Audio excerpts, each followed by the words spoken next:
The insight that all three of us had, based on the work we're doing with many customers, we talked about Coca-Cola, Unilever, Walmart today as customers who are all excited about this open data initiative. It's their real insight that led us to do this, which is how do we work to put them in control of their own customer data? Because that's the real currency. Any brand out there cares deeply about their continuous improvement of their own customer data's understanding. Mm-hmm. And the three of us coming together is going to be central to them feeling in control of their own customer data. And the idea being Microsoft with Azure Dynamics, you've got a certain set of customer data.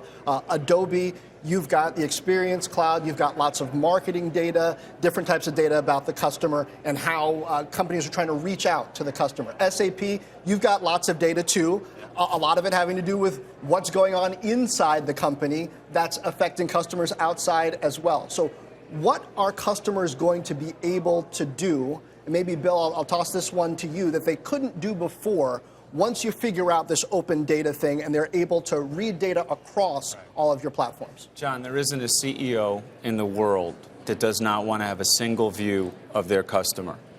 And they have to connect their demand chain to their supply chain and do so in real time.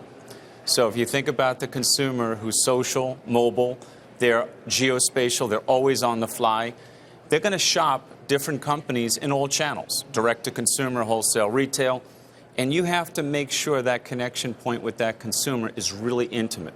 So these companies need to be intelligent enterprises because more and more AI and predictive analytics is going to rule in how you engage with that customer. But ultimately, what you have to do is fulfill. So now you're going to see the demand and the supply chain completely integrated, and that data will be shared evenly among our companies, so the customer is the major benefactor of the open data initiative we announced today. And Shantanu, you just announced at Adobe that you're buying Marketo for, I think it was $4.75 billion. I was trying to ask you about that a few days before. You weren't ready to talk to me about it, but you can talk about it now. How does that move in Experience Cloud and what you're trying to build there fit into this broader story? Well, I think all three of us share this vision of how do we enable enterprises to put customers at the front of the digital journey. And as Satya and Bill said, getting behavioral data, getting transactional data, and getting customer engagement to be the front and center, I think is the most important thing that enterprises can do, so that digital is actually a tailwind rather than headwind. What Marketo does is add to our offerings in the Experience Cloud of being able to create this unified profile for all customers. And the thing that every customer will tell you today is that they want an engaging experience with whoever they're doing business with, whether it's financial services, whether it's automotive, whether it's retail.